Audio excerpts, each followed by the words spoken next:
What is up, Rallytown fam? Good evening, and once again, welcome to the fucking gun show. As always, Corey, shut up. Car ran real good. Well, welcome back, everybody. NFL Week 5 pick'em. Last week, as per usual, crazy week in the NFL.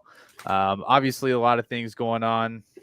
Few injuries, but ultimately, a lot of outcomes that most of us didn't expect, except for Corey, considering the week that he had in last week's pick'em. But gentlemen, start things off right. How we doing?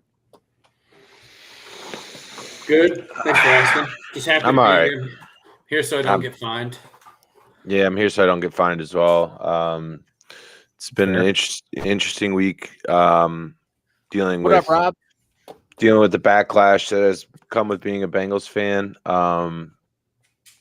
Wife's out of town, so I'm alone, and it's tough. But she gets me. She gets me, boys, and she knows how to make sure I'm taken care of because I will either well, let's just hear. I'll just show the people what we're working with this evening.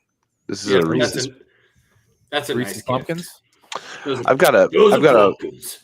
listen. We bought our Halloween candy to distribute to the children of the greater White Lake area, and they won't be able to get any Reese's this year because I'm my pain away. What is this Bengal season so far?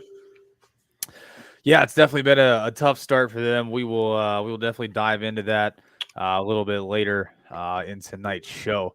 But so as far as the candy haul, how much did the candy cost? Oh, 'Cause I'm candy not. these days isn't cheap. Oh, it's insane. I don't know. I didn't ask. I didn't ask the questions. It's better to not ask. Smart. That's Yeah, smart. yeah. What's up, Earl? We got Don't bet on the Cowboys. we got our favorites though. She likes the Sour Patch Kids. I like the Reese's. So that's what our house is rolling with. Are those Reese's in the freezer?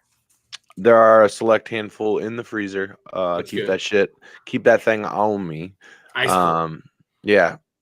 And then in the morning, I just clean up the wrappers off my nightstand because I'm a fat piece of shit.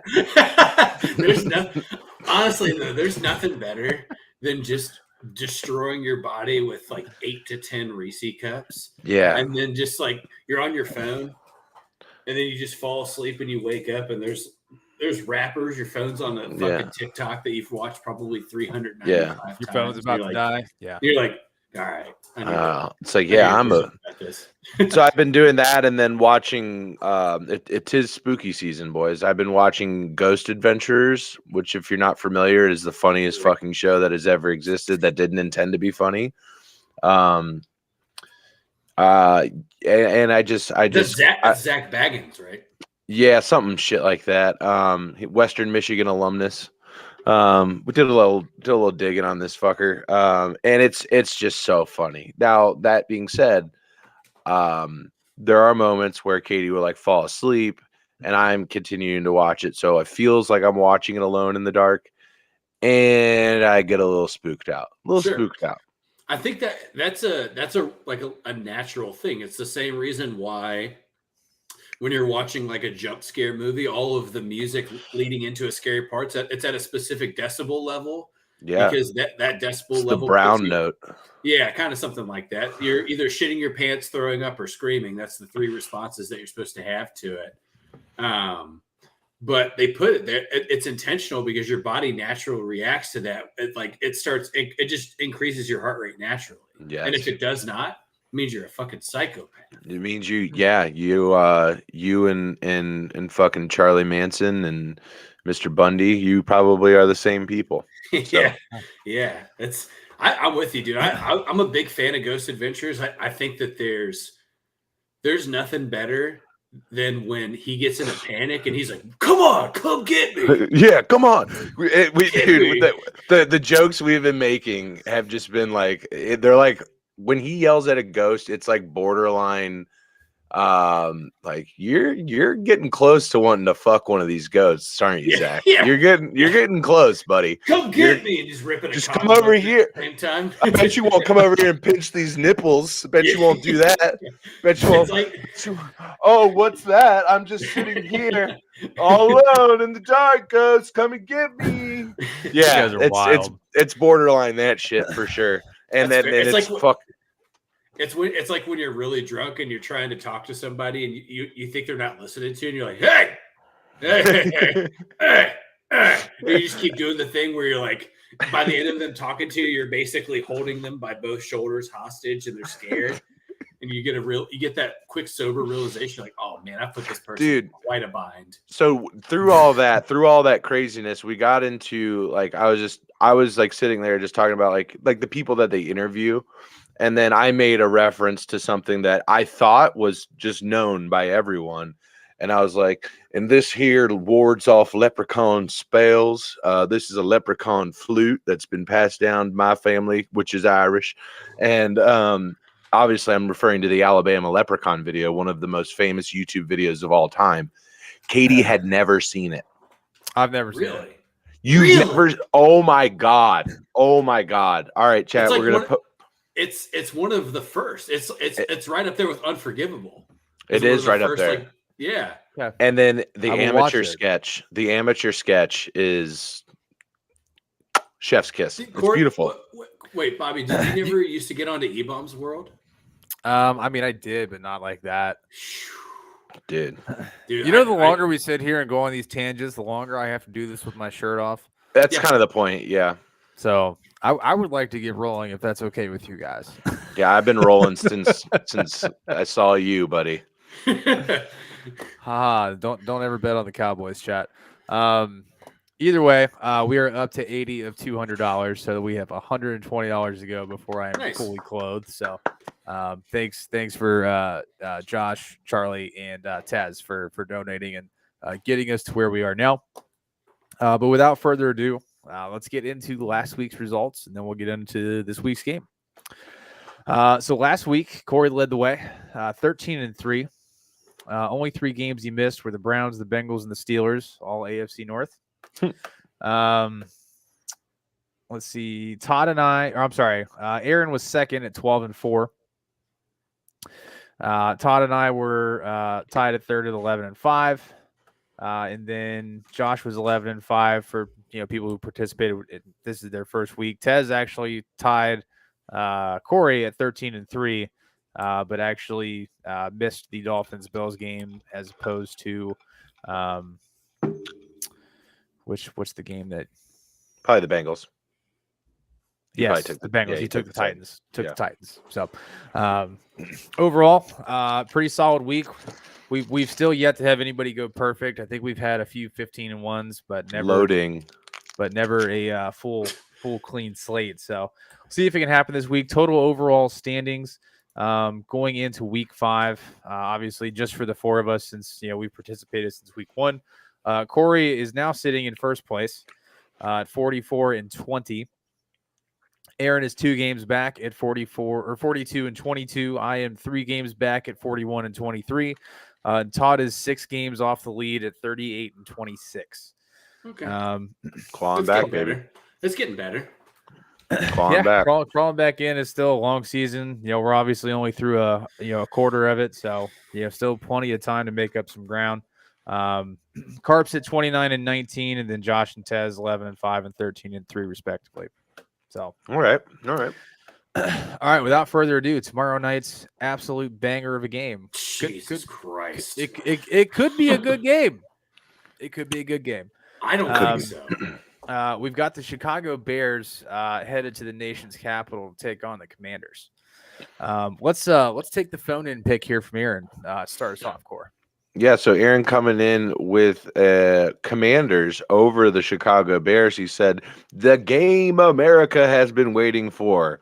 Nice to see Fields play last week, but mix that with playing Denver, and I don't trust it. Hard not to take the home team in a shit matchup on Thursday Night Football. He is taking the Commanders. All right, Corey. Yeah, I'm kind of in line with that as well. In a toss-up such as this one, I have to go with a team that's been mildly more consistent in the Commanders. If you do law of attrition here, you could say, well, the Commanders versus the got blown out by the Broncos or something like that. What, didn't they get beat by the Broncos? They got beat by the Broncos, didn't they? The Commanders. I can And look it then up real quick. And then the way the Bears. It's the Bills and the Eagles have beaten the Commanders thus far. So two solid teams. Two solid 4-0 teams. and a 3-1 team. Yeah. Two solid teams. So, yeah. So I don't know, man. There's not really a whole lot to dissect here. I guess Justin Fields was productive. That Denver defense has shown me nothing this season, and compared to last season, it was the only reason they were in games. The Bears defense did him a massive disservice down the backstretch of that game. I think it's kind of the same matchup that we're getting here. It's going to be two teams that are, very much not exciting, but going with Aaron on this one as well and taking the home team. Todd. Yeah, fellas, I think if we see the Bears go 0-5, we might see our first firing of the season of a head coach in Matt Eberflus. I know it's not really the Bears' way. They gave Matt Nagy about 3 years more than they probably should have, and he was there for 4 years. Facts. So I know that's not the way that the Crypt Keeper owns that franchise. Don't forget, she's 136. She's the oldest woman walking on planet Earth right now. That's tight. Good for her. Is that legitimate? She's not 136, Bobby. No. You never know. She's like 92 or something like that. She's very, very old. She's so very, in very dog old. years. Infinity. It's like Herbert's dog on Family Guy. Yeah. Just pisses dust. The Bears fans are just come out and just play some football here. Fellas, I watched a good chunk of that Commanders-Eagles game, and Commanders defense isn't too bad, boys. That's going to be the thing that keeps them in a lot of games this year that they shouldn't be in. Unfortunately, when they played Buffalo, Sam Howell threw 4 picks, so he just kept giving Buffalo the ball back, and less than 20-yard scoring range. So it's hard to do anything about that. She had a blood transfusion from turtles. Charlie, that's an elite comment right there, buddy. Yeah, that's pretty solid. But yeah, I'm taking the Commanders, fellas. The Bears might. The Bears is Sam Howell better than Justin Fields? I don't think so. No, I don't think Sam Howell's better than Justin Fields. I just think that the Bears are the most poorly run organization in the NFL, and this is they're playing the team that just was bought out by a brand new ownership group. So that says a lot about where the current status of Chicago is. So it's rough. It's rough in Chicago. I feel sympathy for Bears fans right now. Yeah. So seems like we've got a lot of cohesion in the chat here. Commanders from Tez, Josh, and Charlie. I don't see any reason to go against the grain here. The Commanders have played better teams. They've been competitive with better teams. And the Bears, Justin Fields, albeit had a very nice game last week. The Commanders played one of the best teams in the NFL in a close one, and scared a lot of people who took them. And I would say probably like a Survivor League. If you did take them. Can I offer some advice to the Bears organization? And Corey, maybe I'm going to ask you a question here because I think you know the answer to this. Who was the Bears quarterback when they played in the Super Bowl? Rex Grossman. So, and what got that Bears team to the Super Bowl? Defense. It was defense. Why not just go? That recipe worked for them for so long. They were in the playoffs year over. Just go back to that. Trade Justin Fields. Beef up your defense. Grab as many picks as you can. Who's trading for Justin Fields at this point? But also who's trading elite defenders at this point? Well, he's saying draft them. I'm saying purely draft capital for Justin Fields. You can get some mid-level talent and some draft capital for Justin Fields. I don't know, the Falcons, Cardinals. I mean, he kind of fits into what they're trying to do in Atlanta somewhat. It's a run-first team. I think it would give him the opportunity to roll out a little bit more. I honestly, I don't know who else. I'm just thinking purely from Yeah, watching I what the just Bears have done well historically. Go back to beefing up the defense. Grab so you an elite running back and get back to that. I think you can do that without trading Justin Fields. And here's my take on that. You're at rookie quarterback contract, cheap. Instead of adding weapons, if you're going to go the defense, building up the defense route, you can go sign some expensive free agents and things like that, and then you're going to suck. So your draft picks are going to be higher, and then you can just take top tier talent anyway. Maybe you can trade away, some guys here or there, but I just don't think you're going to get what you need from trading a Justin Fields to move the needle at all. And if anything, he's just going to suck for you, and then you're going to, Yeah. But that's the thing is like, is it Justin Fields or is it a horrible offensive scheme? Is it Desmond Ridder or is it a horrible offensive scheme? It's probably a mix of both, right? Yeah, not good. Not good, Bob. Look, you're the way things currently stand, we could see them drafting 1 and 2 overall. And really, if you're Chicago, you're in the same position you were in last year. Yeah. You could do a lot with those first 2 picks. They don't need to draft 1 and 2. They don't need Caleb Williams, right? They don't need Drake May. Right. They need a lot of offensive line help, and they need defensive help. You can trade back a couple spots and grab the tackle from Notre Dame or Penn State and grab a top edge rusher and rebuild. Or Marvin Harrison Jr. No, I don't invest in wide. Look, who's the last 1,000-yard wide receiver for the Bears? Is it Allen Robinson? I don't even know if you did it, but Brandon Marshall. I would probably I would that would be a slam dunk bet. Yeah, and Alshon Jeffrey, right? I don't know how far back I have to go, but it would have to be during the Cutler era because that was like the last somewhat serviceable quarterback that they had. I don't know. It's tough, dude. Whatever they're trying to do right now, it's just a massive failure. Yeah. And you gotta hit a hard. Corey, I hear you. I mean, you got him for you have him for 3 more years or 2 more years after this year on a rookie deal. I mean, you could go about it that way if you want to go about it that way, but you might get a team just desperate enough for an athletic quarterback to get a little bit back for him. Maybe that's my thought. Yeah. No, I completely agree with you guys. British coming in saying I'll put one in for the Bears. That's just my hometown hope this week. I feel bad for him. Yeah, that's tough. Yeah, but British, go Cats.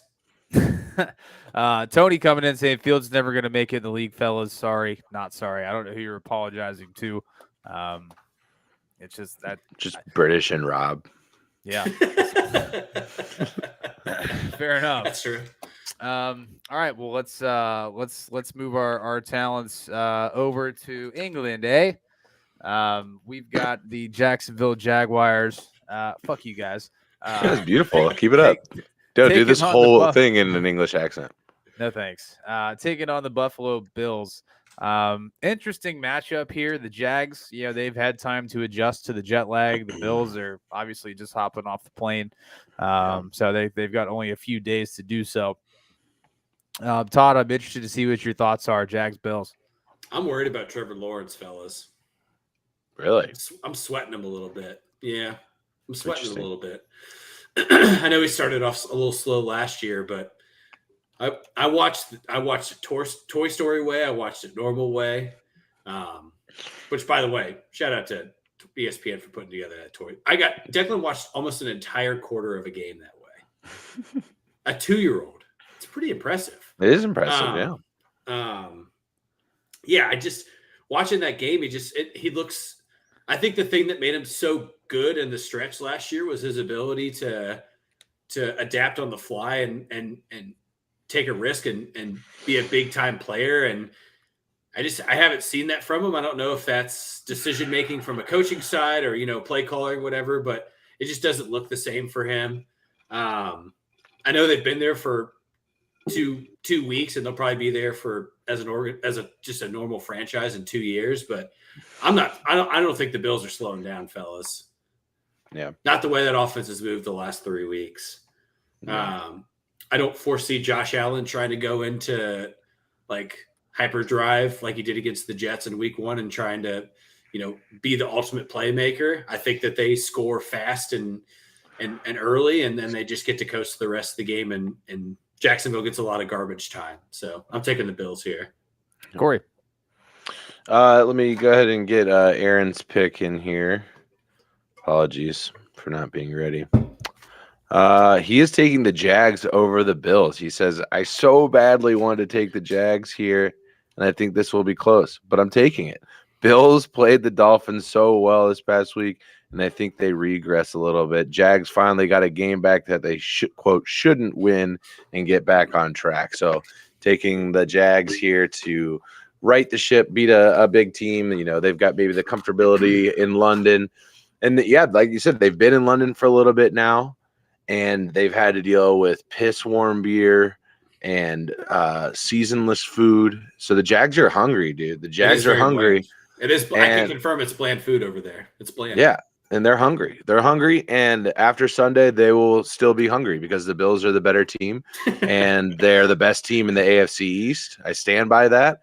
I said that they were going to win the division this year. Still think that. They exposed Miami for what they are last week, and that felt so good to be right on that one. It just felt so good, and not just winning; they won so confidently, handedly. And that felt so good because, you know why. We're not going down that hole again. But yeah, I'm taking the Bills here. Better team. Just got to not betting against them until they show me otherwise. Yeah, I have to agree here. I do like what Aaron has to say. You know, I personally think the Jags definitely have an advantage over the as far as like just the jet lag perspective. In being there and being acclimated, you know, I think it's a tough ask, you know, for, you know, an NFL football team to come out of a game on Sunday, you know, have a day and a half to recover, then have to hop on a, you know, 6 to 8 hour flight, and then get used to the jet lag 3 days before the game. So, I don't know if anybody's ever like traveled that far, but it is extremely tough to adjust that quickly. I've never had to had to go like be a professional multiple athlete. car accidents. Never had to compete afterwards, but like I was good the next day. Yeah. That first day I was there, I was shit. But once I got, I'm pounding Reese's Pumpkins. Okay.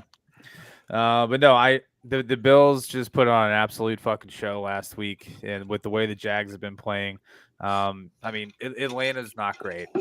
They looked like complete dog shit last week, and the Bills just, you know, they look like they're hitting their midseason stride a little early. So I got the Bills here for sure. British coming in. The British, I will go ahead and add your name to the list for the picks. All Bills here, man. So yep. Aaron is a lone Aaron's wolf. a real legitimate lone wolf. Bills. The only picks we're missing are Tez and Carp.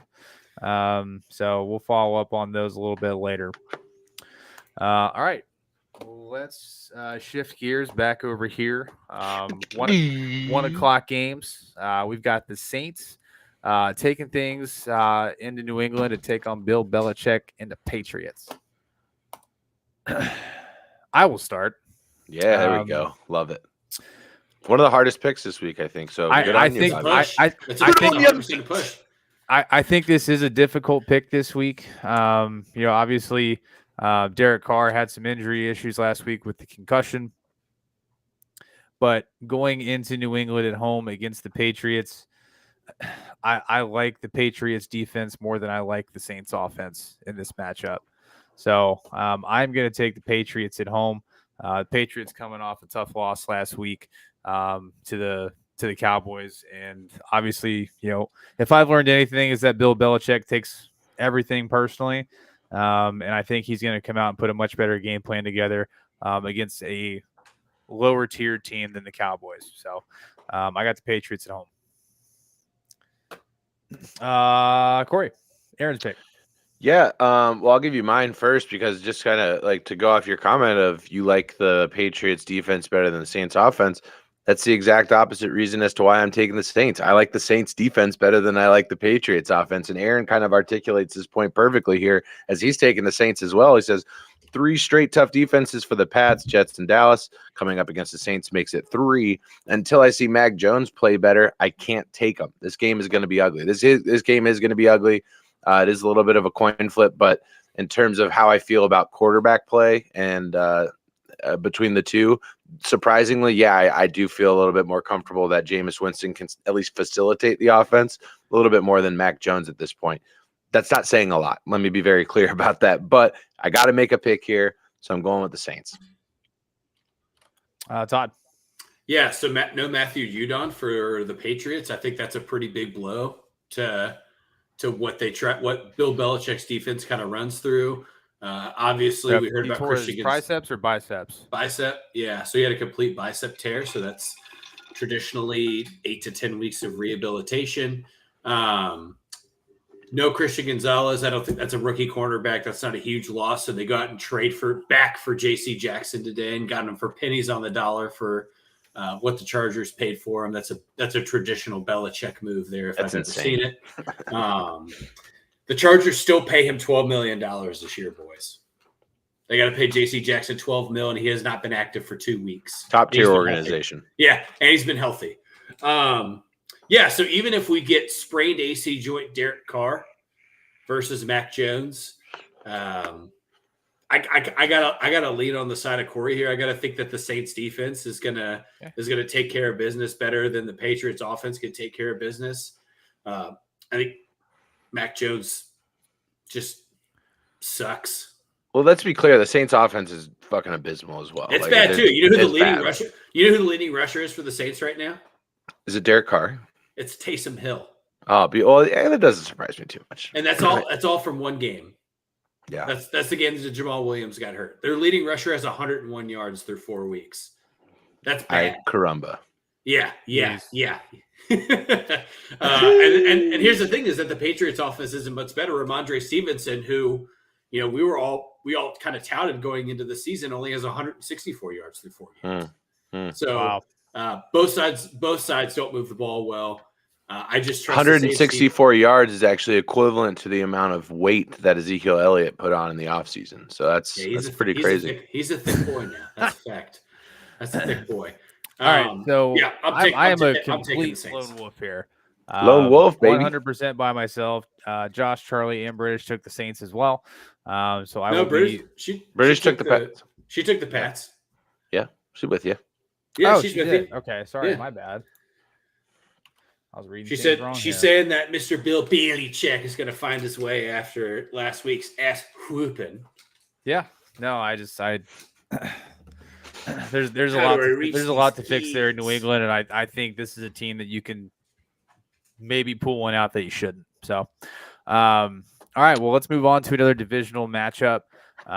We've got the Tennessee Titans coming off a big win last week, taking on the Indianapolis Colts, and the Colts lost a close one to Tez's Rams last week. So, Todd, I'll let you lead this one off. Titans on the road in Indianapolis. You know what's funny is that 2 weeks ago, after the Titans played the Browns, we talked about how dog shit that offense was. You guys remember that? Yeah. Yeah. You remember how they just moved the ball all over the Bengals like it was fucking nobody's business? Yep. I really don't know what to think about them right now. Yeah. It's kind of a mixed bag for me. I feel a little bit more strongly that the Colts don't necessarily have all the tools and equipment to win close games. And I'm basing that solely off of a head-to-head coaching matchup here, fellas. I'm not talking quarterback. I'm not talking anybody on the field. I'm taking experience over a playbook here, and I'm taking the Titans just solely off of. I think Vrabel's the better coach. I think he's going to figure out a way to win that game for him. I expect this to be a very low-scoring game. Very low-scoring game.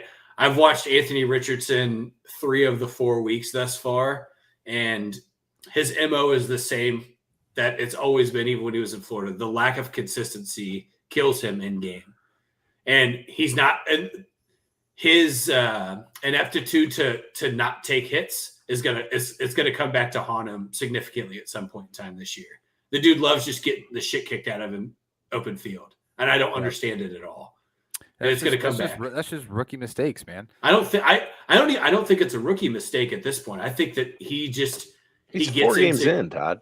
I understand. I understand. I know how many weeks they've played. I'm just saying that most rookie quarterbacks know when to slide. There's really only one other quarterback in the league right now that doesn't slide when they should slide, and it's Josh Allen.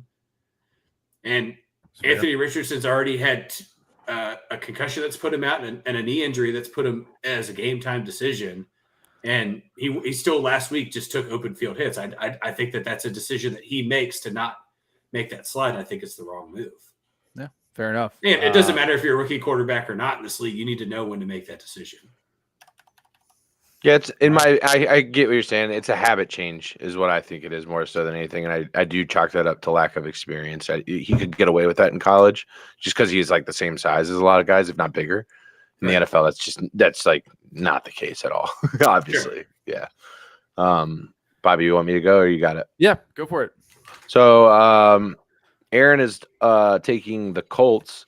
He said he wants to take the Titans here because we know how good they are against the run, but Richardson will lead the Colts in rushing yards here. Terrible against the pass. I think Richardson balls out here. Interesting perspective. I am also taking the Colts in this one. Very much a coin flip, similar to last game, but I got to take a pick here. So I'm taking the Colts. Just because I don't necessarily know who the Titans are yet. We all know what they did last week. We'll get to that when we talk about the Bengals for this week, but I don't know. I feel just a little bit more comfortable taking the devil I know and taking the Colts. So that's what I'm going to do. How much Jonathan Taylor do we see in this game? I don't know. He's just started practicing this week. Is that or today was his first practice? Yeah, his first day back. Yeah, is he full participant? Full participant in practice today. Yeah, I don't know. I mean, I if I were coach or if I were the head coach of the Colts, I'd use him as much as I could. Right. I mean, that's what I think too. Yeah. Yeah. So yeah, I mean, we don't know how much of an ankle injury he had, but at the end of the day, I mean, 80% Jonathan Taylor is better than anybody they've got in their backfield. So fair enough. I would definitely run him, but I've got the Titans here. I think the Titans have they've obviously had their ups and downs this season. The Cincinnati defense struggled last week because the Cincinnati offense was just piss poor. And I think that's a big reason on why Tennessee had a lot of success because that defense was on the field a long ass time and they got tired. So this week, I don't know. I trust, I like Todd's point of obviously coaching. I like Vrabel here in this matchup, but I also like Tannehill over Richardson. I think Tannehill's got more experience. He knows how to manage a game and he can make throws to bring you back into a game if needed. So I'm going to take the Titans. So pretty split here.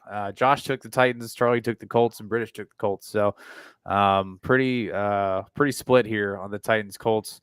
Obviously going in, we all knew that game was going to be a coin flip, and obviously our picks show that. So next one, I don't think it's going to be much of a coin flip here. I got the Ravens taking things into Pittsburgh. Pittsburgh's going to be 2-3 after this week, boys. This is what it is. They look like crap. Matt Canada is the worst dude ever. Not much more I want to talk about because it's been tough watching the absolutely piss poor play calling and the lack of utilization of Jaylen Warren and Kenny Pickett's also been making terrible decisions too. It's not just all on Canada. But I think he needs to read some defenses a little bit better and make some adjustments as well. So Ravens are going to roll here. Roquan Smith has a big game. So it does make you feel a little bit better. The AFC North, this is from Aaron. The AFC North requires the Steelers to beat the Ravens in order for balance to be restored. I think they get a defensive touchdown and win. He's taking the Steelers over the Ravens. He is. This is one game that I will be happy to be wrong. Yeah, sure. So listen, I've got concerns. Everyone's got concerns about Matt Canada and Kenny Pickett. Obviously, he's a little banged up as well. I'm also concerned about the fact that they gave up 30 plus points to the Houston Texans. Like the defense. but the Houston Texans have also played with the Cowboys this year and smacked the Cowboys. I don't really do all that like this in my like any given Sunday type thing. Like I don't, just because one team beats one team doesn't mean they can beat the other team. Like I don't feel that way at all about the NFL. Like there's a reason the circle of parity is completed every single year, in that every team has beaten another team that has beaten another team, and it gets back to where it's literally a full circle every single season that happens. That's a good point. So I don't really like to get into well, they beat them and they did this and that and the other. Just thinking about how this matches up and how the Ravens have been playing on offense relatively throughout the entire season. Obviously blundered a bit last week, but I just think Lamar's playing pretty good football right now, and I don't necessarily think that the Steelers have the defense to stop them or the offense to score on them. I don't think this is a blowout by any means, because it is the AFC North, but I do think Baltimore controls the game for most from the opening snap and comes out with a W.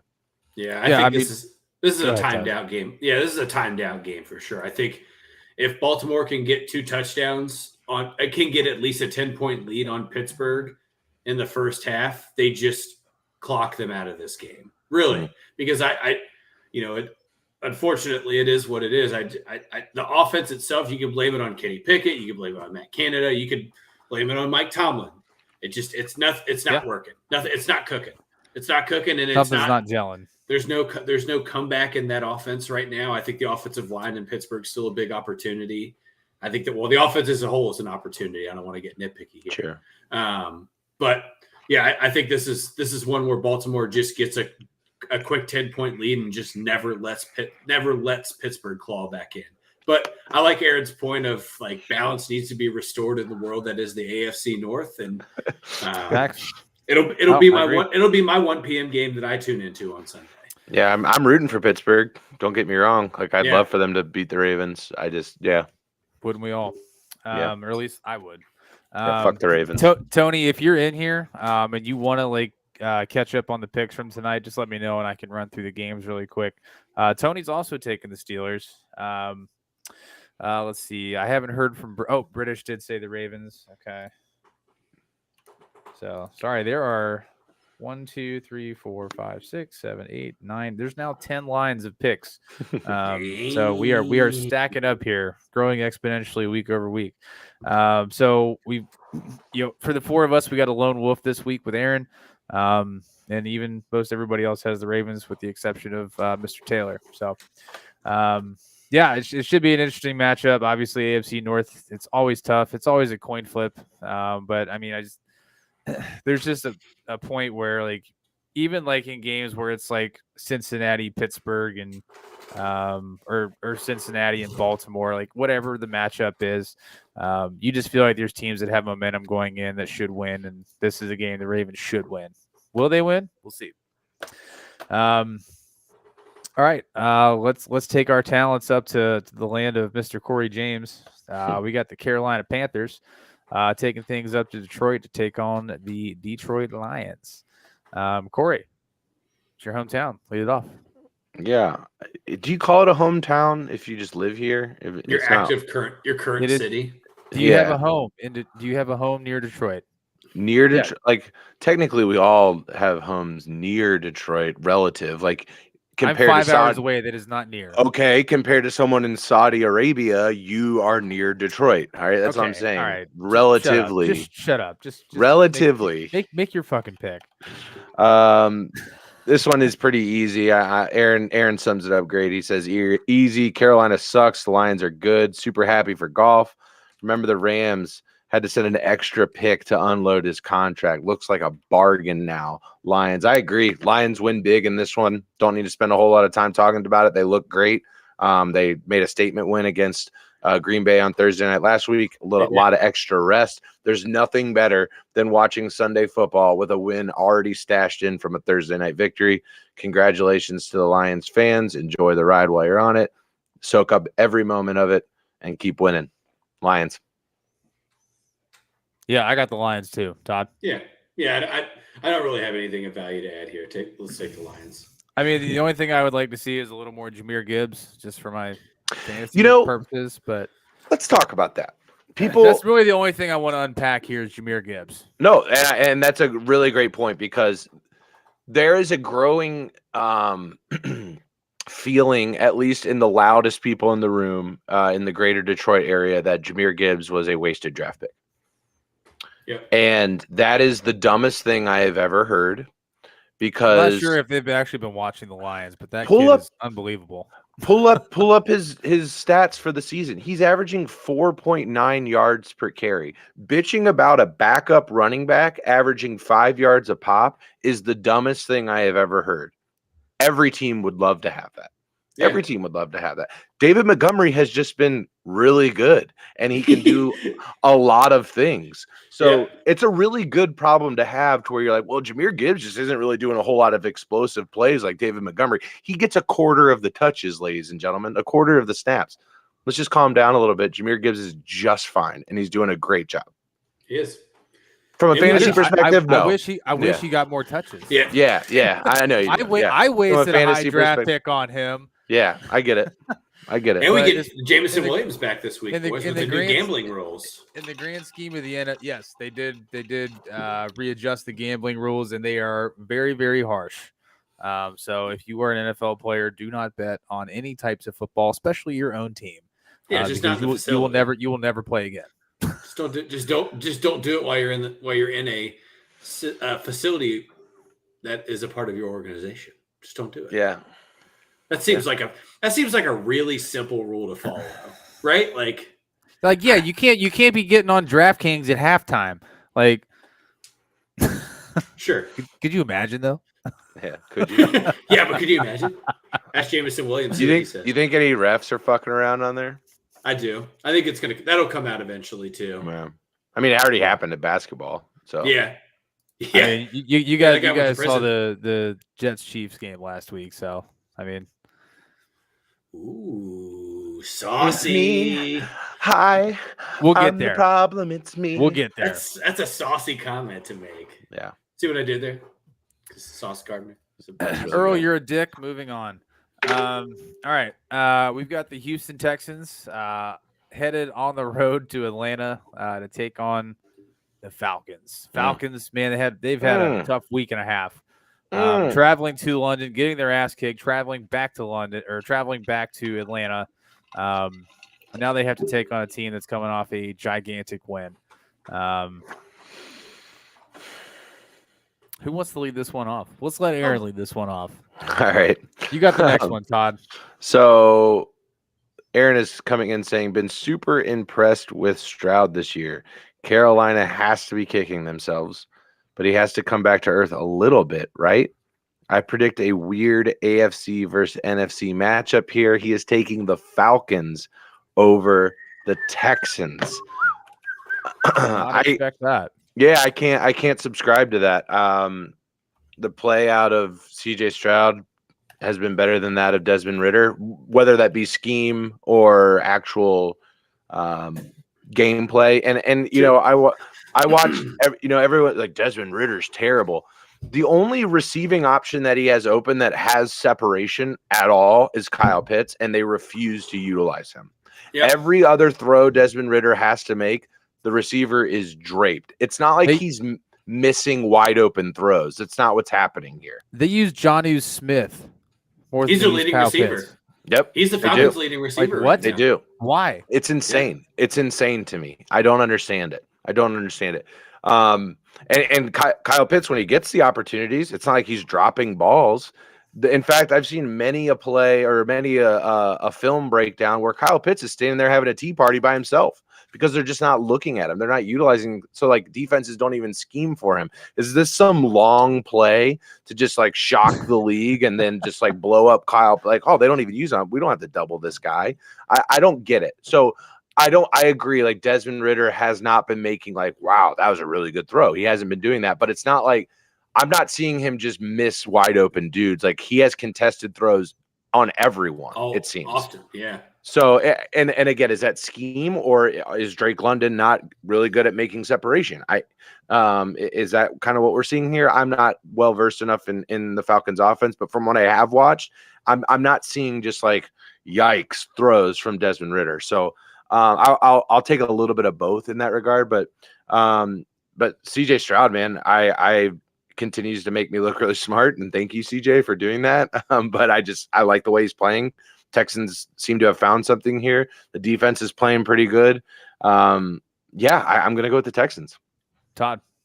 Yeah, I think it helps the Texans having, the top DC from last year become your head coach. That makes a big difference.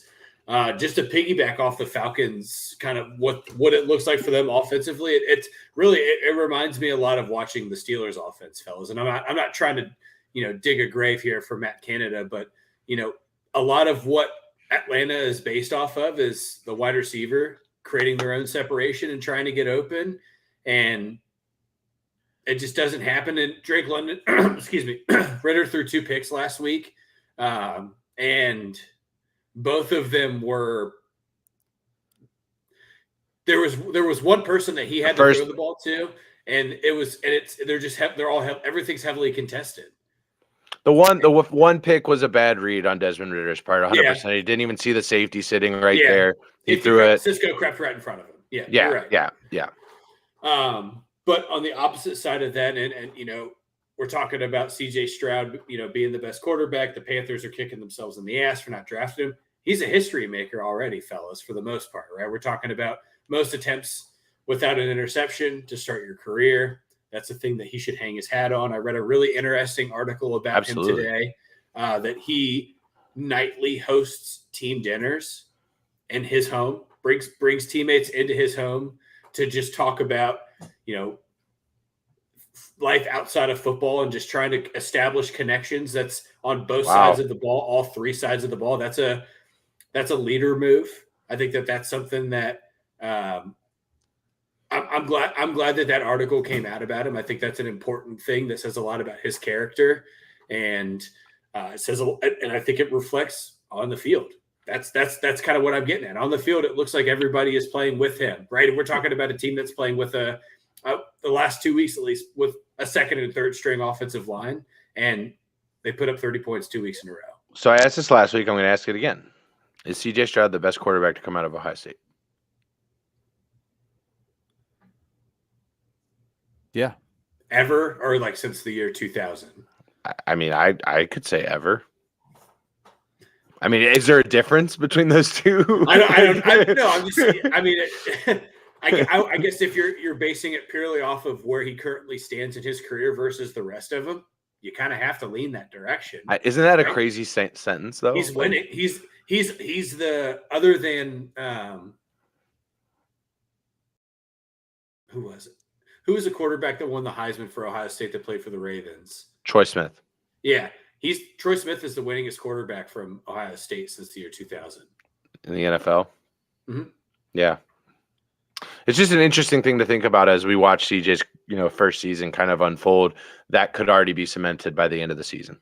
Yeah. We'll see where year 2 goes and how he progresses and how defenses adjust. I like it. I'm here for it, dude. I think that you look at kind of what he has to, the pieces that he has around him too, in terms of wide receiver weapons, and he's making do with what he's got. And he's made Tank Dell and Nico Collins look like they should be in some conversations they should never be a part of. Yeah. So I like the Texans here, fellas. I'm picking them until the train slows down. Yeah, no, I mean I'm right there with you guys. We talk about this, religiously here, on the platform, that we have to look at the quarterback matchup and go with the better of the two most of the time.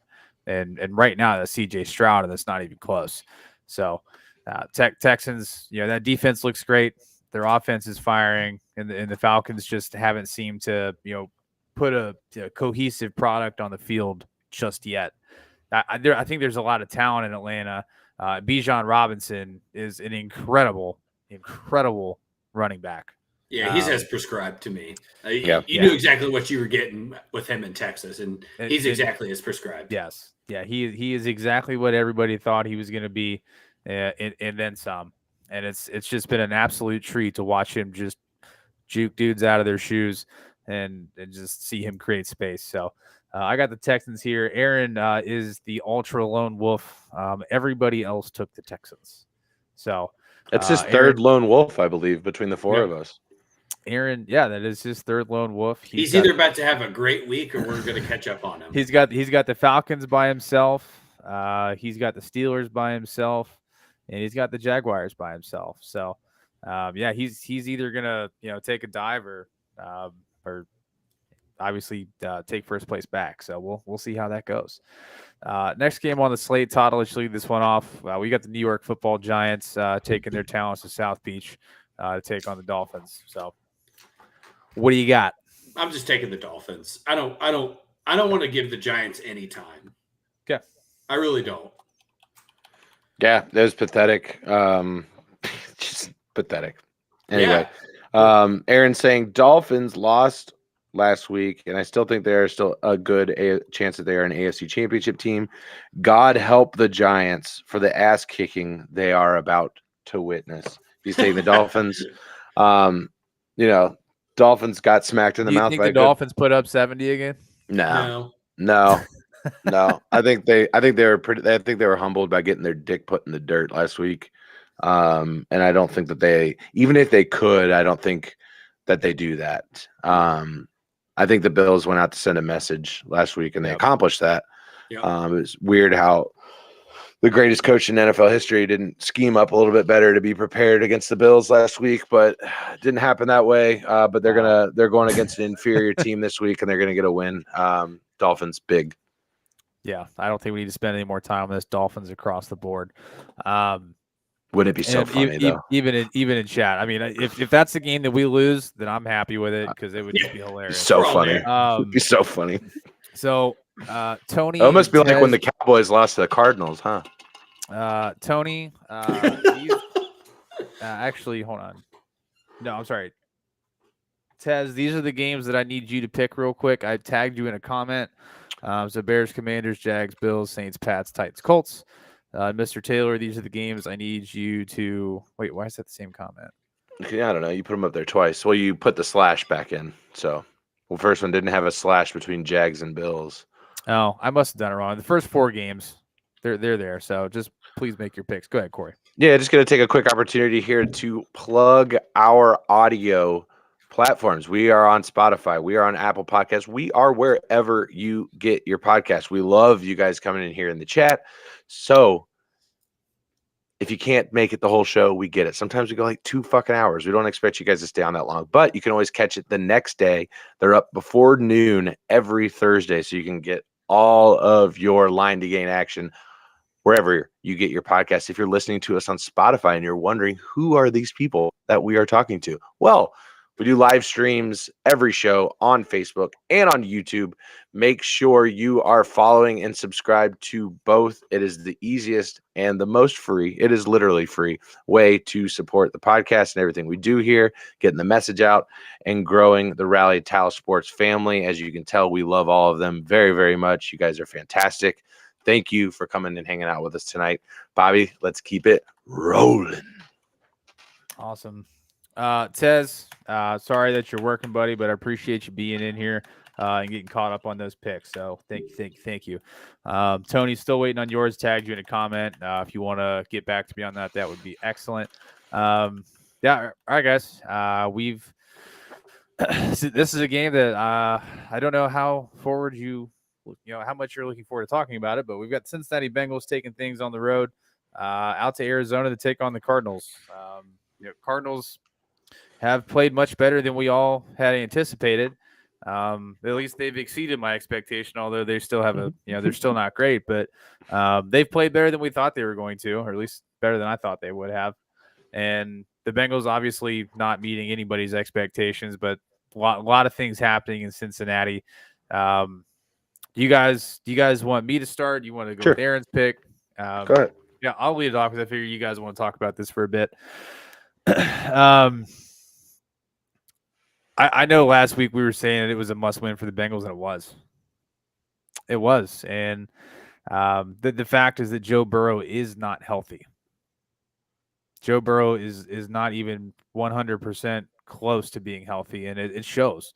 He's not able to get out of the pocket. He's having no time to throw, and when he doesn't have time to throw, he can't get away from it because of that calf. And there's nothing else that he can do. He's got to crumble. But that being said, the Cardinals, I would say, are probably the worst team that they are going to be playing for a while, because their schedule after the Cardinals starts getting pretty daunting. So this is a game that they have to take. There is no questions about it.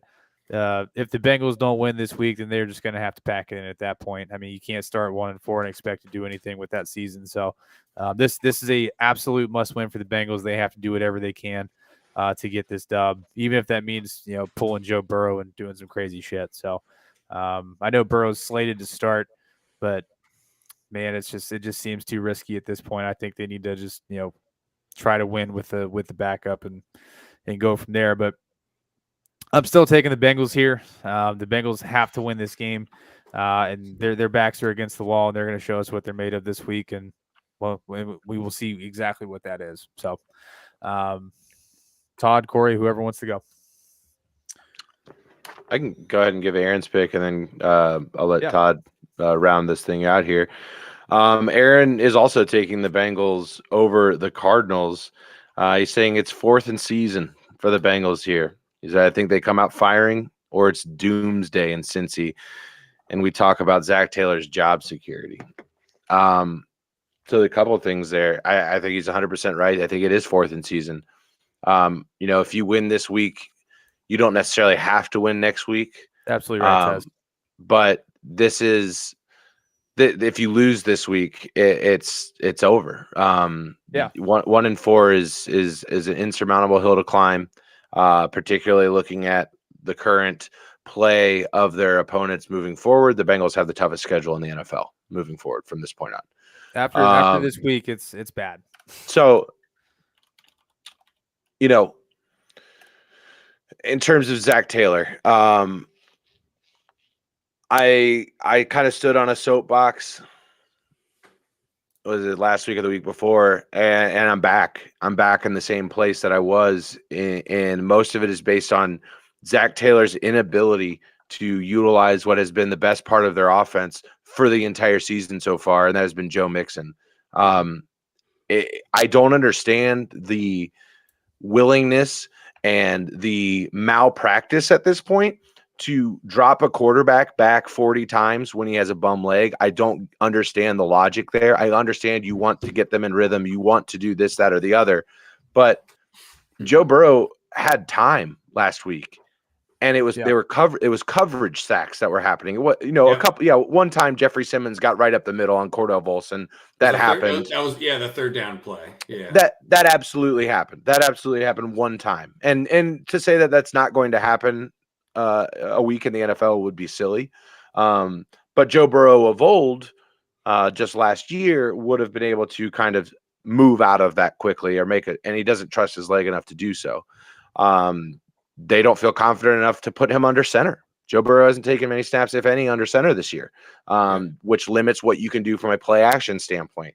All of those things rolled up here.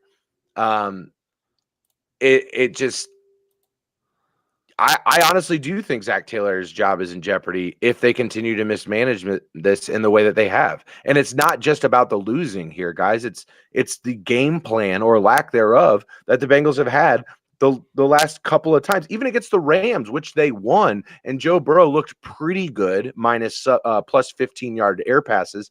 Looked pretty good moving the offense down the field. Jamar Chase, 140 yards through the air. Looked really good against the Rams. They still abandoned the run. He dropped back and threw 45 fucking times. Why are we doing this? Why are we doing the same fucking thing over and over again and just expecting it to be different? I don't get it. I don't get it. So it's that. It's the inability to get ready for a gameplay and protect your quarterback, basically, for Zach Taylor. So that said, I do feel like there is a bit of a fire underneath number 9 right now. And I don't know if that's what it's going to take for something to happen, something to change. But I watched an interview with Joe Burrow today that kind of instilled a little bit of confidence in me coming into Sunday, which I needed it. Thank you, Joe. I was borderline there for a while, but thank you. That's why he's the savior of Cincinnati. And basically somebody asked him, Joe, this week, is this a must win? And before the reporter can finish it, he's yes. And just stares him down, just looking right at him. And you can just see a different, there's a possibility that he fucking goes off on Sunday. There's a possibility that you see Super Saiyan 3 Vegeta coming out here and this dude just fucking goes nuts. And there's a possibility of that. There's also a possibility that they lose. So we'll see. But I'm taking the Bengals, baby. Gotta take them. If they're gonna fucking win, if they're gonna win, it's gotta be against the Cardinals. Come on. Please, God. Yeah. Please, God. Yeah, I mean, I'm not gonna get on the same horse that Corey's riding right now, because I think every Bengals fan that understands the game of football shares the same sentiment Corey does, because right now the Bengals offense is the definition of insanity, right? That's kind of how I see it. Yeah. And it's frustrating. I'm frustrated. Corey and I talked basically during the entire game Sunday, and I like it when he and I get not the entire game, Todd. About 2 snaps into the fourth quarter, I went out and started doing yard work. So. Yeah, right. I like it when Corey and I can text each other and giggle and have fun. That's when our conversations are best, or when we get to talk about good things. And we haven't got, unfortunately, it's a somber message chain right now. It's somber. Yeah. It hurts. And there's questions that Corey and I have asked each other as Bengals fans that are hard questions to have to wrap your brain around. And I've shared that with a coworker of mine that's an equally as big Bengals fan as Corey and I are. The question that I always fall back on is like, who's the centerpiece of who to blame? And it's 110% coaching right now because of the lack of adaptation. So I'll leave it there. Yeah. I'll leave it there. It's just a lack of adaptation. And I'm still taking the Bengals this week. I'm saying it because I said I stand by I'm as good as my word. And I said when the season started, I would never bet on the Cardinals. So I'm not. There you go. I'm just not. Right. I won't do it. Yeah, I won't do it. So the one thing I'd like to add to that about, we've talked a lot about the offense. Listen, the defense got manhandled last week. We need to address all that. Across the board. It was all across the board. So that was the conversation Corey and I had, was like, this is just a pure ass whooping. That's what that's what Sunday was. It is. They came out and punched the Bengals in the mouth, and they didn't fucking do anything about it. They were the more physical team. They were the meaner team. They wanted it more, and they went out and took it. That's exactly what happened on Sunday. And the defense, there's no excuse. If we're going to talk about coaching, let's talk about the sweet Prince Lou Anarumo and what at one point was fucking treason for what he was doing to the defensive backs. If you're getting burned that often and you're going to continue to leave a defensive back room that doesn't have as much experience as you're used to having back there, if you're going to continue to leave guys like a Dax Hill go on and on and on throughout the secondary, you're going to leave these guys on an island the entire game, one-on-one coverage, and they keep getting burned and you're not going to do anything about it, that's malpractice. That's bad coaching. That's bad game adjustments. They had a bad game all around. Yeah. Coaching, game plan, execution, physicality, all of it. It was piss poor. It was terrible. And if you do it again and again, guess what? You're going to get fired because it's the time. It's the time right now. You're in Joe Burrow's window of success. It's time to go. Yeah. Absolutely. A great point, Burrow. The division is still wide open. It is. It absolutely is. That's the crazy thing about all of this. It's still fucking wide open. Yeah. It just becomes a lot harder. The Ravens are on top, but I mean, it's not like an egregious amount up to this point. So Earl is actually a Bengals fan, by the way, guys. So you have another one in your corner. Thanks, Earl. We need them all right now. Pretty Bengals heavy.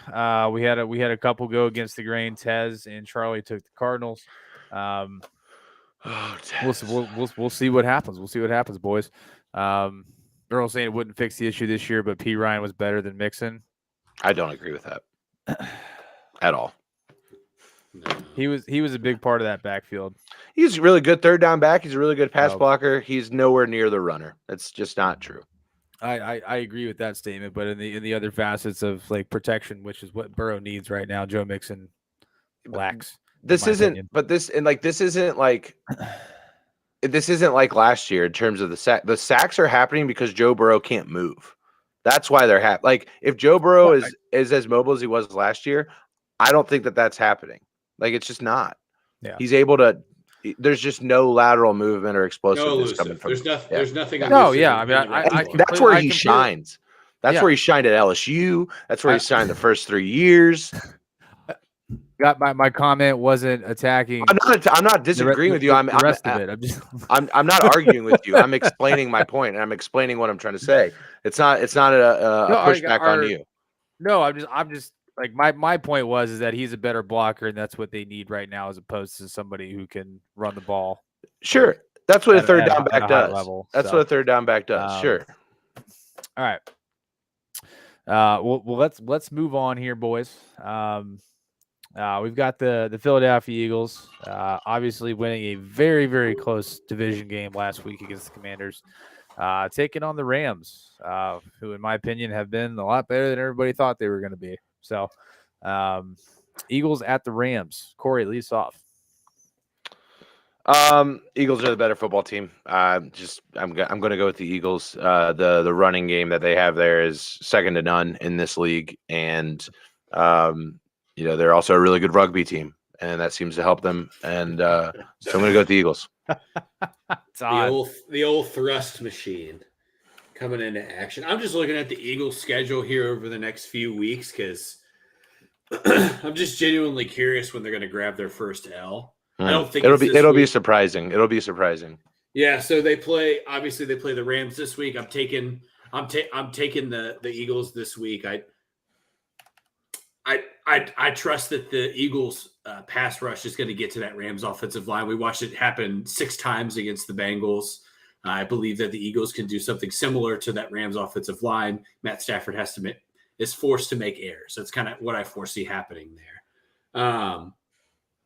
So next 4 weeks after that are the Jets, the Dolphins, the Commanders, and the Cowboys. So I think we probably get 2 more weeks of an undefeated team in the league, and then I think that the ship kind of stops there. But yeah, it's we watched the Rams take a super close one against the Colts, but the Eagles defense is better than the Colts defense, and they're going to score less points. So taking the There you go. Earl, no. He said, "Can we have Bobby make a lock bet? If he loses, he does the next show in an all English voice." No. Does he get to put his shirt back on? No. No.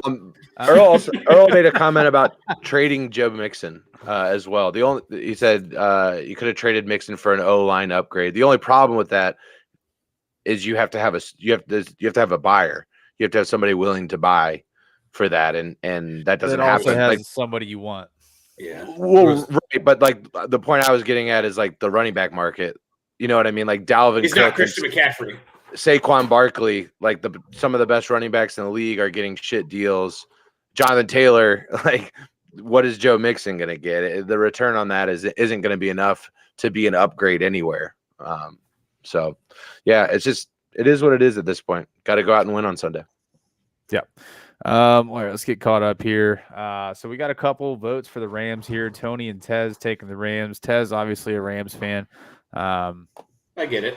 Which, yeah, I get it. You want to could go in there happen. and be one of the best teams in football. Anything can happen on Sunday, man. I think they made a movie about that. Oh, let me get Aaron's pick. I'm sorry. Yes, need Aaron's pick, and then also Charlie needs your pick as well.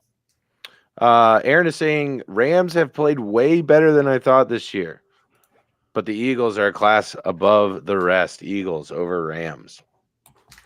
Yep, I don't really have much to add to your point there. Puka Nacua, that kid is That's a pretty cool solid. story. That's cool. it's a darn good Yeah, story. big into soaking too from BYU. That's what they're big into there. You heard about this? No, I don't. I have no idea what you're talking about. So you can't have sex, do drugs, drink alcohol at BYU. Sure, Mormons. So they soak. Just use your imagination to think about it. Yeah. Sit in a tub naked with somebody. That's it. That's it. Right there. It's just. That's it. Wow. Brigham Young University. Let's go, baby. Woo! Let's go, Cougars. Let's move on. What's that? It's in Utah, right? Provo, Utah. Utah. One of the Provo, most okay. beautiful baseball stadiums in all of college football or college baseball. It's gorgeous. British says, and then have a friend jump on the bed for him, so it's not them doing Exactly. You're with me now. You're with me, dude. Living a year and a half in Salt Lake City, it's fun. It's fun. It's like living in a different country for a little bit. Tez saying, I think the win this Sunday will be the beginning of a string of wins for us. We'll see, Tez. We'll see. I hope it's a good game, man. I hope it's a good game. Yeah, obviously it'd be nice to see the Eagles knock down a peg, but I just don't foresee it this week. We've got the football Jets. Zach Wilson, aka. Did you hear the rumors that he went like home with Donna Kelsey? Everybody was fucking making sweet, jokes dude. about that. It's bad. So we got the Jets headed And to she the made him Mile High fucking City. Campbell's chunky soup when they got done. Dude. You goddamn right she did. You must be hungry. Oh my God. The Jets headed to Denver to take on the Broncos. Let's get Aaron's pick. Start this one off. All right. Let me see what Aaron's got here. We got Jets, Broncos. He's saying, who's this Zach Wilson? That was actually fun to watch. Broncos might be the saddest team in the league right now. Jets over Broncos. And I kind of tend to agree with him right now. It's crazy to me that I'm leaning towards Zach Wilson, but it's just been better football. It's just been better football. I don't accredit what Russell Wilson was able to do on the back half of that Bears game to Russell Wilson as much as I discredit the Bears defense and what they weren't able to do, which is stop them one fucking time, right? I think even though I did see a clip at the end of that game, Zach Wilson sitting there hanging his head going, I lost us the game, man. It's like, did you really though? I think some zebras helped, but I just I think that Terrible. what we saw out of Zach Wilson could be huge for him. That said, we've seen this out of Zach Wilson before. We've seen some flashes in the pan. It's the lack of consistency that is of issue. However, he's going against the JV squad defense this week, could continue to build that confidence, which he needs. Can we use Breece Hall, please? Can we use Breece Hall? That would be fantastic. No, there was a more. statement made by Robert Saleh saying that he is going to get a little bit more utilization than we are used to seeing. So it's almost like a running back with less wear is better than one without. I don't know. Just weird. Yeah, totally agree here. Jets Broncos, the over under at least on FanDuel for this game, Tez, is 43.5. So a little higher than you anticipated, but yeah, I think 43.5 is this game's. I don't see that. I would 21-10. I would hammer the under in this game for sure. Yeah, it feels like a good score for this game. If I was a betting man, which I am. Which you are. You naughty boy. You're naughty. You're naughty. Earl saying Zach Wilson's gonna have Dolly Parton in the box. He's going off. Fuck yeah, dude. Massive fake tits. Nice. Wilson versus Wilson. I will take. Can we clip that, please? I just want that audio drop to just play throughout the show for the rest of the season. Massive fake tits. Nice. For the rest of the season. Oh my God. I'll see if I can get a soundboard together at some point. 113, baby. Just write it down and text it to me. Earl's got it. Thank you, Earl. Oh my God. You're welcome. Love it. All right. Let's see. Who do we have here, or like who's left on the picks here? Looks like I got to make my picks. Though. Yeah, go ahead, Todd.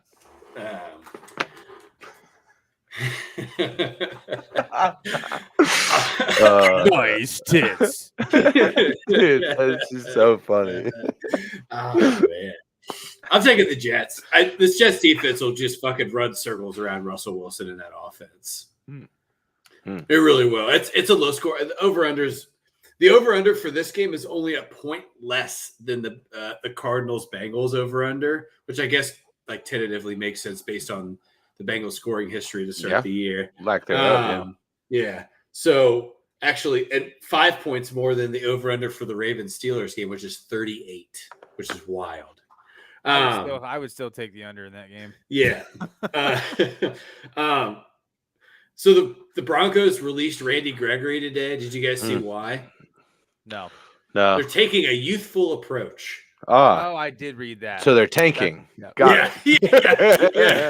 Anytime that's a verb or an adjective to describe what you're doing, that means that you're just fucking throwing in the towel. Sean Payton said, all right, I've had enough. Yeah. So question, like at what point is the offense's inability to be effective also on some of the head coach as well? Because Sean Payton, he's calling the plays for this offense. Like he has a hand in it, right? A part of being a coach is utilizing what you're the best at and emphasizing those things and minimizing the things you're bad at. And they haven't been able to do that either. Yeah.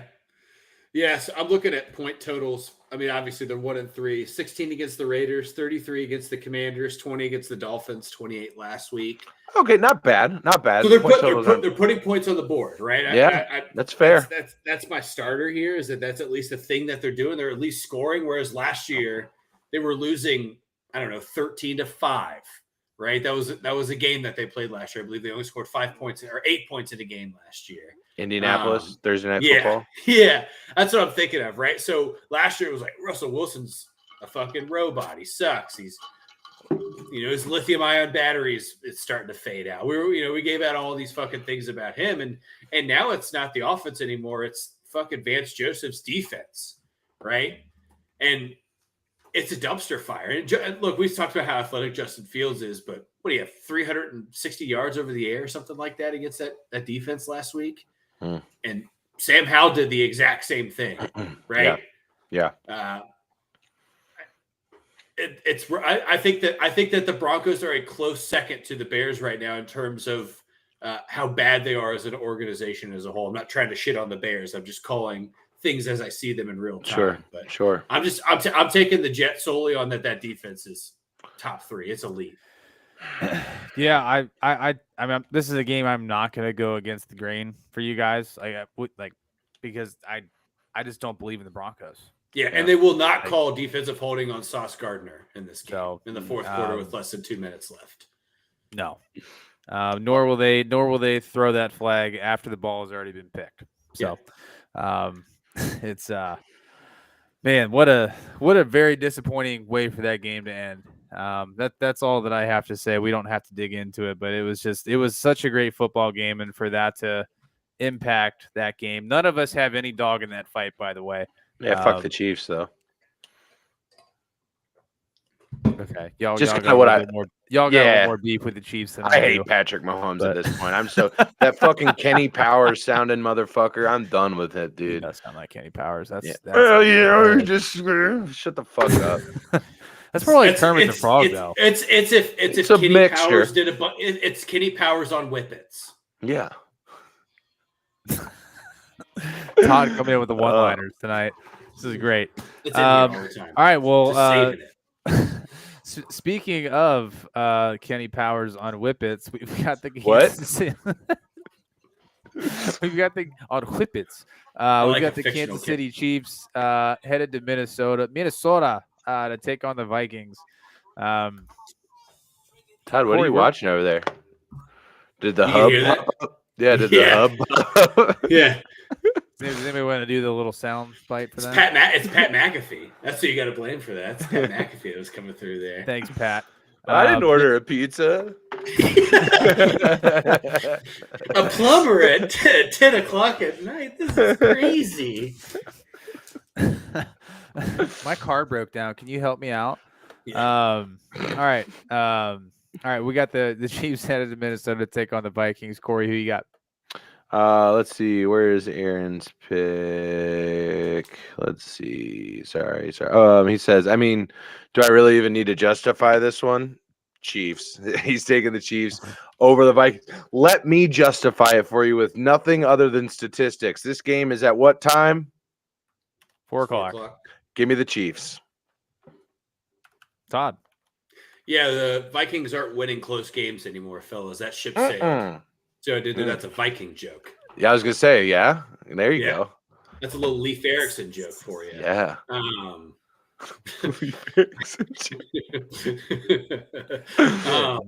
my God. I'm taking the Chiefs. The Vikings defense is fucking horrendous still. Booty. Yeah. Booty cheeks. Here, I want to ask this question to you guys. Is Taylor Swift going to be there? Is that the question? Because that's what I want to know. No, I wasn't going to ask that question. Yeah, okay. The answer is no, because she doesn't visit the Twin Cities. She only visits the large metropolitans. Oh, well, Kansas City isn't a large metropolitan. She went to at Arrowhead. Yeah, but that's for clicks. But think about it. This game's not for clicks. Think about this. All right. So what's the line here for her being there versus not being there? I mean, just here's what I'm throwing out, and to say that she might be there. I'm gonna spend another 0.10 seconds on Taylor Swift because I'm sick of seeing it and talking about it. She's the Billy Joel of our generation, but okay. It's a dome, so it's comfortable, right? Think about that. Think what the Billy Joel of our generation. I've never thought of it that way, but I hear you. We can undress that later, but we can unpack that later. Talking about undressing and Taylor Swift, you better watch it, Todd, because the Swifties are going to come after you. Okay, 2 clippable moments there. I live with one. I already deal with it. If anything from this has been great for me to just look at Mary and be like, see, Travis Kelce and Taylor Swift flew to the game together. Did you see he didn't fly with the team? No, she flew with the team. Shut the fuck up. Swear. Did she perform for them on the way? She's like, you're the reason, and they're just like sitting there vibing out. Yeah. To teardrops on my guitar. That's a good one. That's a deep cut.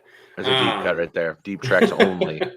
That's a fair statement though. It's inside. Do you think Zach Wilson listened to Shake It Off after that L? I don't think so. I think he was too busy teardrops on my guitar, getting down with Donna. You know what I'm saying? The MILF Hunter was loose. All right. Everybody's got the Chiefs, with the exception of Tony Taylor coming in hot with a hot take, taking the Vikings. If you want to expand on that, Tony, we'd love to. I'd love to hear it. That dude fucking hates Pat Mahomes. I'll give you. So let me talk a little bit about why the Chiefs have been playing close games. They've been playing down a bit, you could say, this season. So, they're not going out and just smacking anybody around except for the Bears. But other than that, other than the worst franchise in sports right now, they're playing some close games. So that's maybe a reason. Yeah, well, that's a good point. Is that one of 13 reasons? Oh shit! What did you just do, you naughty boy? What'd you do? I don't know. All right, I'm about done with all these references. Travis Kelce over under 89 yards. Under. I'm taking the under. Do you see what I did there? Yeah. Yeah, thank you. Yeah. Pat Mahomes is a joke. All right. There you have it. I told you he fucking what?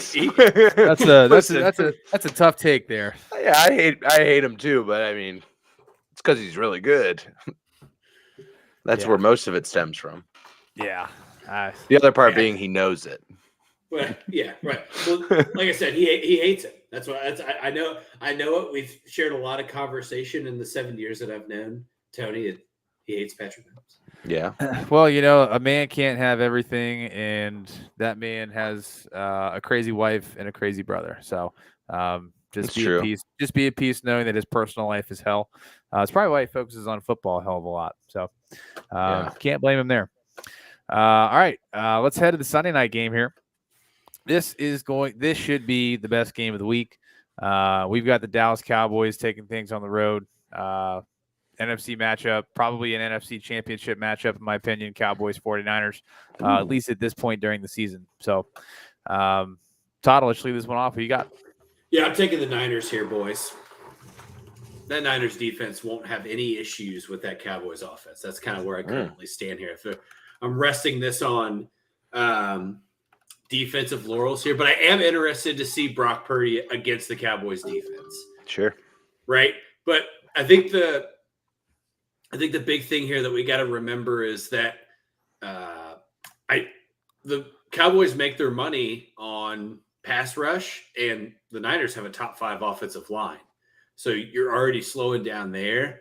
And I don't think the Cowboys secondary, Trayvon Diggs or not, is anything super special. So if Brock Purdy does what he normally does and he just manages the clock and he just chips away, I don't see any reason why the Niners don't take this game and I think it's a close game, but there's not really a point in time where the Cowboys get within striking distance.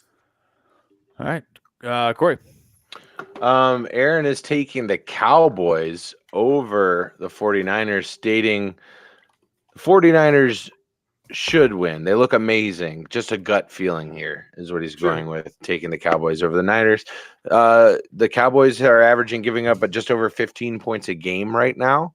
And the offensive juggernauts that they have faced have been the Patriots. They have been the Cardinals, who have put up the most points against them in 28, I believe. Let me get the other opponents that the Cowboys defense has faced off against. Just bear with me.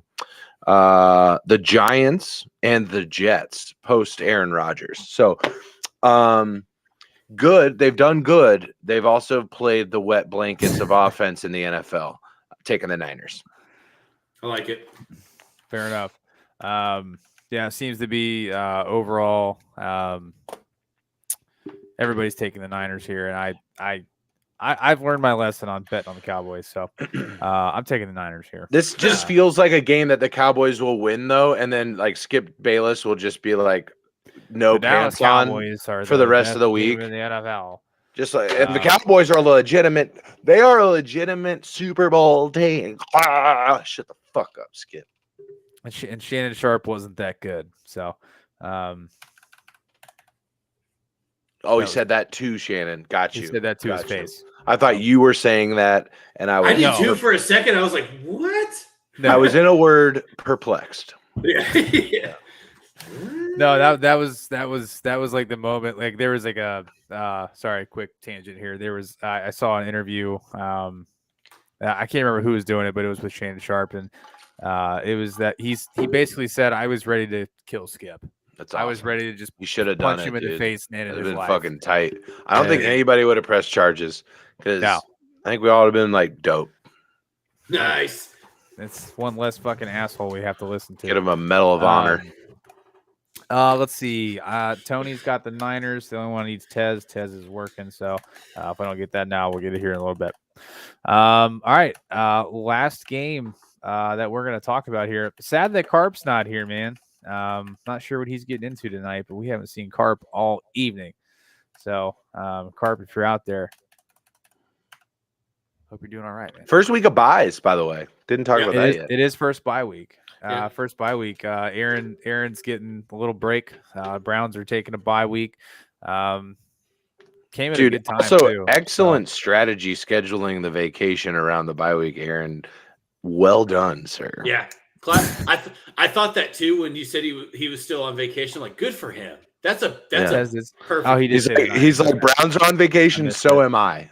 Okay. Yeah. So am I. One team, one dream.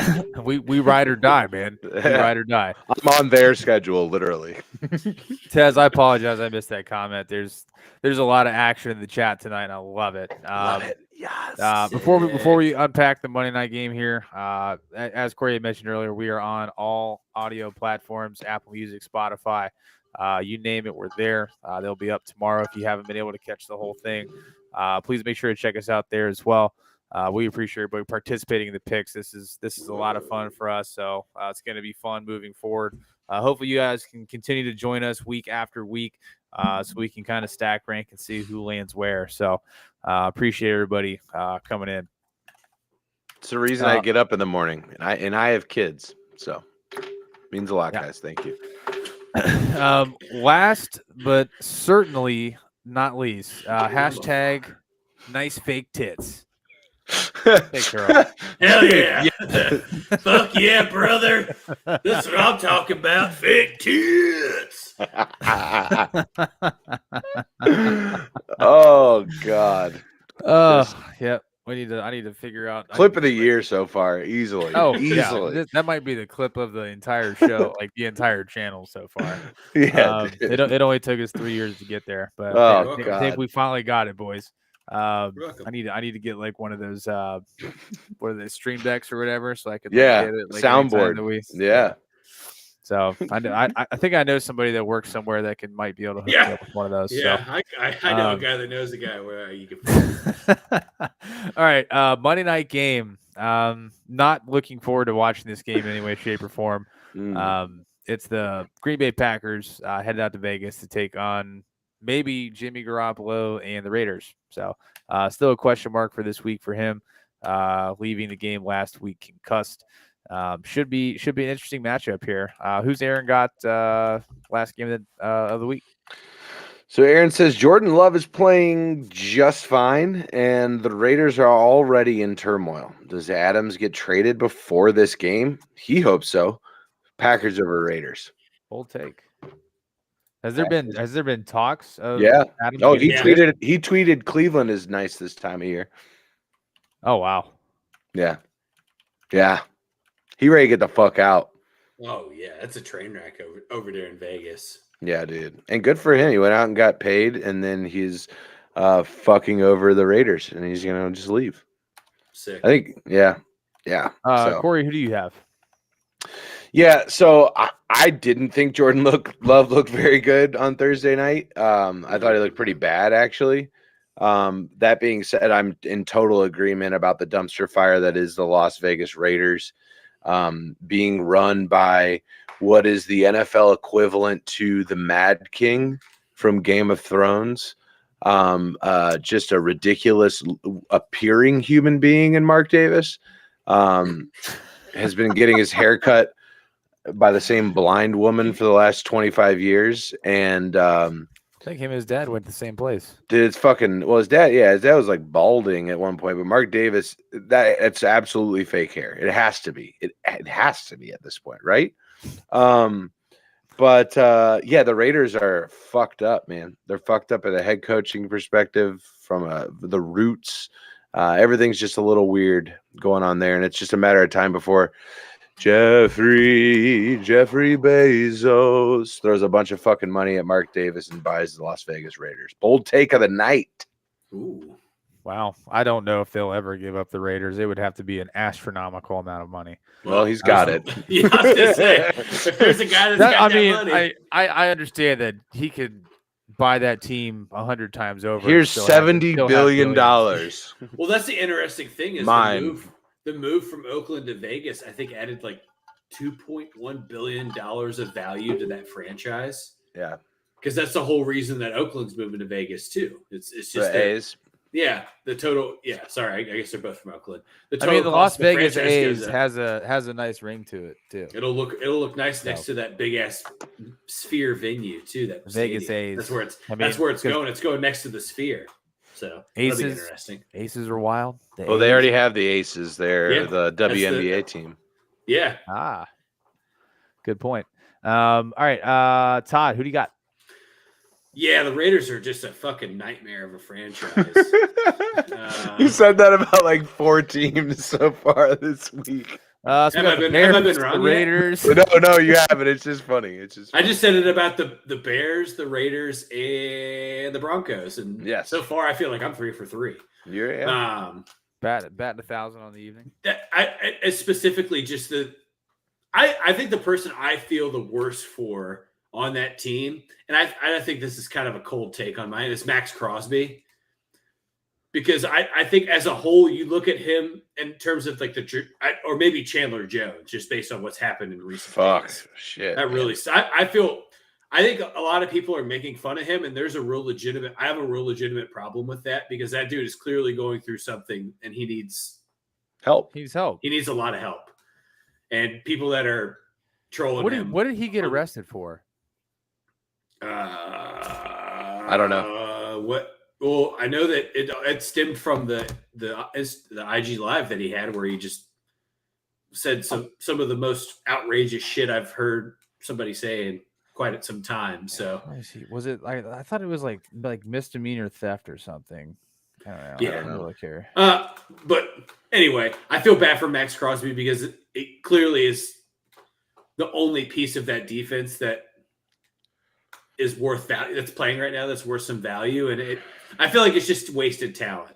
You put that guy on a lot of different uniforms, and we're talking about him being one of the best edge rushers in the league. But because he's in Vegas and he won't be there for long. No, I don't think so. No, and he's another guy too, similar to Devontae. Yeah, thank you. I just had a brain fart that got the bag, and now he can make his departure if he needs to. Yeah. Violation of a domestic violence protection order, 2 counts. Yeah, that's what it was. But yeah, the Raiders, they're in trouble. It's going to be bad. It's tank for Caleb now, but I believe the Raiders are on his list of 5 teams that he would not go to. So what a fuck you, Caleb. It's a tank for Drake. Maybe it's a tank for Drake or Michael Penix Jr. I don't know. It doesn't sound as sexy as Caleb, but Well, I mean, why not go? I mean, he's making millions now in college, so he has the ability to do that. He's making He made $12 million in NIL deals this year, fellas, and that's more than he's gonna make in his first year. And it'll probably suck. So. But if he goes back to USC, he's the best quarterback in college football. He gets to live that glory for one more year. It's, and nice fake tits. Yeah, all right. I'm taking the Packers. I also taking the Packers. I just have no faith in the Raiders. I hope my mom isn't watching right now. That's gonna be a. Diamondbacks swept the Brewers. Listening to the pod on the way in tomorrow. Oh, Todd? You get a call at fucking 9 a.m. I'm in trouble. Hey, Mom. What's up? I'll be in trouble. I'm going to have to talk to Mary about it. Hey, listen. So we were talking about play pardon. Hey, as long as Declan's not running around the house screaming nice fake tits. Yeah, it's a lot better. Can we make that a thing? But have you guys been to Dollywood, by the way? Nope, have not. Fantastic. I've driven by it. Fantastic time. Like a little like Kings Island. It's the coasters. Fantastic. Absolutely fantastic. It's good to know. Good time. Yeah. All right. Well, that about wraps it up for the picks, boys. We had a full for baseball wise. We had nothing but sweeps. Yeah. Nothing but sweeps. Well, I guess the Marlins and the Phillies are still playing, but it's 7-0. So the Rays got spanked. Rangers just took care of business. Wow. There's one team left from the AL East. It's because they haven't played yet. Oh.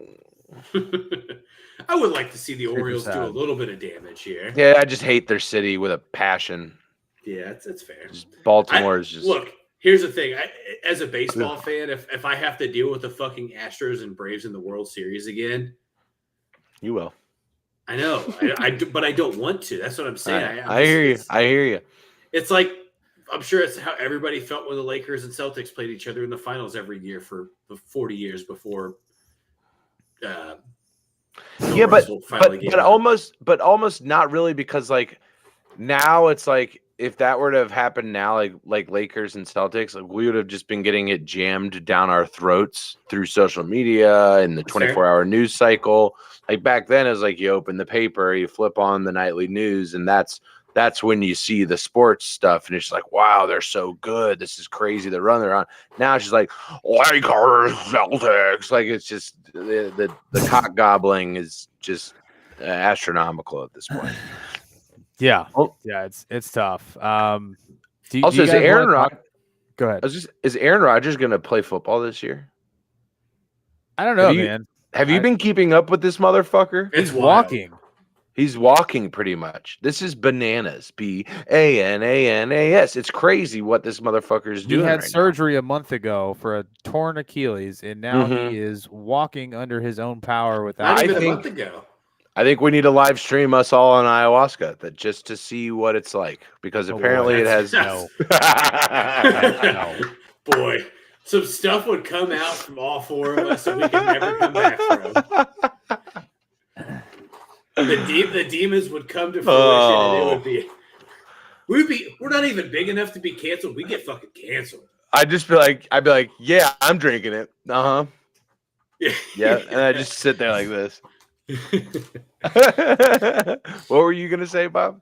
That would be wild. No, I was just gonna say, do we want to talk about Trevor Bauer at all, dude? Do we want to unpack the that? Bauer outage? Is he coming back, man?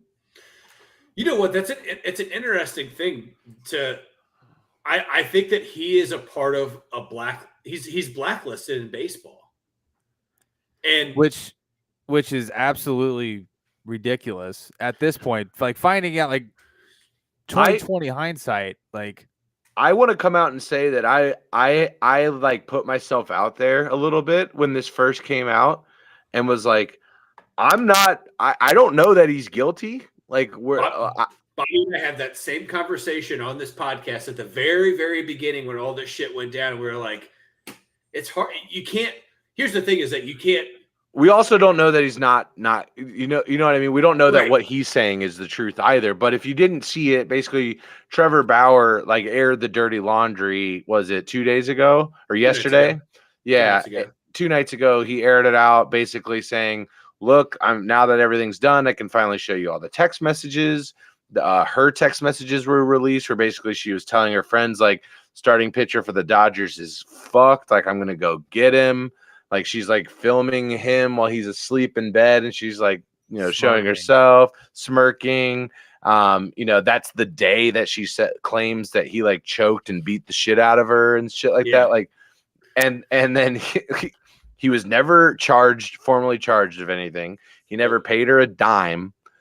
And he's nothing has happened in the civil suits. He's acquitted of anything. He's scot-free, but lo and behold, here he is not able to play 3 seasons removed from a Cy Young, not able to play in the MLB. Yeah. And look, how much money did he lose? Like, because his contract a lot. Like, you lost hundreds of millions. He had, so his contract was 3 years for roughly 95 million, I think, when he signed with the Dodgers. And the full season that he played, he got lucky because that was 55 million of it. So he front loaded the shit out of his contract, because that's what, when you're a pitcher, that's how you operate. Because the teams want to do too. The teams want to do it too. Yeah, because it's usually front loaded. Year two's the opt out year. The trade clause gets lifted, and then it is what it is. The Dodgers do it with all the big pitchers that they bring in, because the shelf life is so short normally in LA. Yeah. The problem with Trevor Bauer is, and look, I was, when he was in Cincinnati, I was a huge fan of him in Cleveland. I was too. Yeah, I like huge Trevor fan Bauer of him a at lot. UCLA. I'm a huge fan of him now. I'm a huge fan of what he does in terms of like his independence in a lot of different aspects of the game, and what he does in self-promoting and his agency, and was it Momentum? Is that the name of Momentum his Sports? Yeah, and everything that he does with that. Like, I love that he is like, setting himself up for after sports and things like that. And I think that's cool. He's doing those things, but but go on. His killer is that he is outspoken. Oh yeah.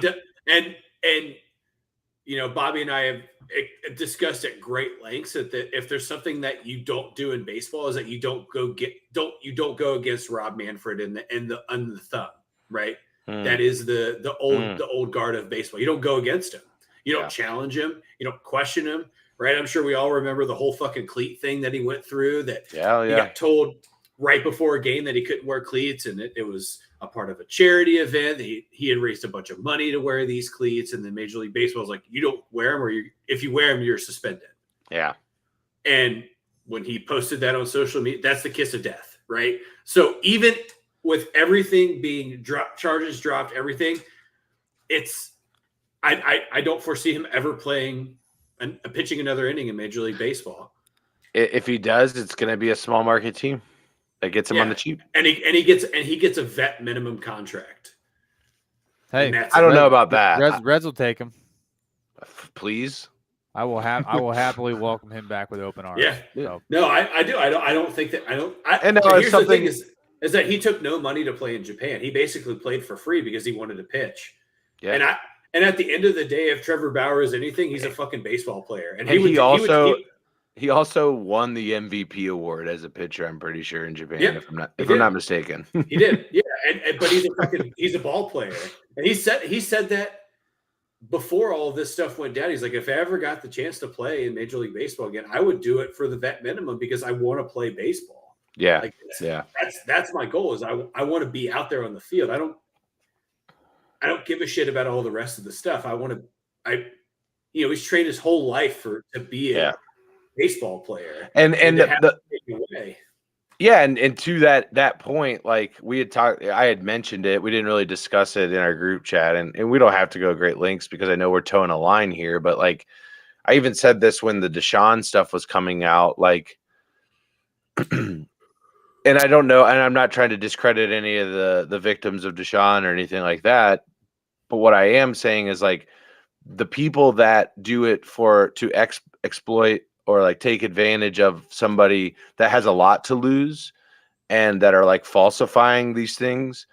The only thing you're really doing is hurting future true victims. That's the real thing that you're doing. Absolutely. Because you might get paid a little bit, but what is the utilitarian aspect of what you're really doing to women or victims at all that are actual victims of these situations? When you lie about these things, you make it more difficult for people that are actually in these positions to like Matt Araiza to have a point to stand on. Like, you know what I mean? Like the boy who cried wolf at some point, like that's what it becomes. It's like, well, all these other people were lying. So there's a shred of doubt that exists that makes it even harder for these victims to, one, come forth, and then two, get, justice served when they are done wrong. Right. So, and done wrong is such a cheap way to put it, but I think you know the point I'm trying to articulate here. Yeah. They're making it easier for pieces of shit to get away with stuff like that. Absolutely. Because absolutely. it's been proven enough, and I'm not going to get super political. It's been proven enough that people don't take those claims seriously to begin with more often than not. Right. And then when it's a high profile case and it is taken seriously, then it proves to be false. The reach that something like that has is so great that it invokes fear in people coming forward and being able to tell their story and share what they were a part of. And because at the end of the day, now this individual, whomever they may be, they're just going to be known as the person that fucked over Trevor Bauer. Right. Yeah. And got nothing out of it. Yeah. Yeah. And I think a shitty part too, that he mentioned in that video is that there was another baseball player that told her, like, go get the money. That's fucked up too. That's really fucked up. That is fucked up. Like, to get to that level and to be a part of that, like, community of that player community, and to turn on one of your own, you are a massive piece of shit for that. Correct. Yeah. Absolutely. Yeah. 100%. But yeah. Outside of that, some fun wild card baseball, obviously some sweeps. Hopefully, as we get a little bit deeper into these playoffs, we get some better games. Obviously, it would be 5 games. Hockey's on the verge, baby. Hockey will be coming back here in the next few weeks. NBA will be back in a couple weeks. It's a big month, boys. So it's an exciting time to be a sports fan. Also, obviously some. Go ahead. Say, big My Chemical Romance fan, Jimmy Butler. Dude, tonight.